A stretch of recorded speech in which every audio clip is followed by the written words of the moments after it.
ولایت نیوز میں آپ کا خیر مقدم ہے۔ شام اور عراق میں امریکہ کے اڈوں پر حملے، 24 فوجی زخمی۔ المیادین نے شمال مشرقی شام میں خراب الجیر گاؤں کے ارد گرد امریکی فوج کے زیر تسلط فوجی اڈے پر راکٹ حملوں کی اطلاع دی ہے۔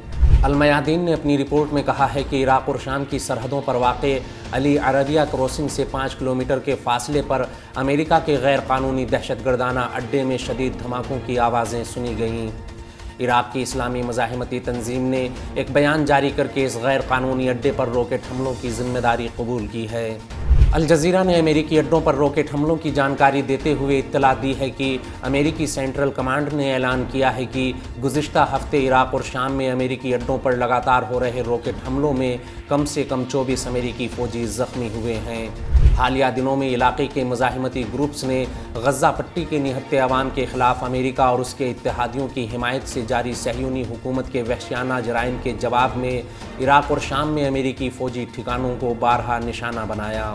اس خبر میں فی الحال اتنا ہی۔ قومی، بین الاقوامی اور عالمی اسلام کی اہم خبروں سے باخبر رہنے کے لیے ولایت نیوز سے جڑے رہیے۔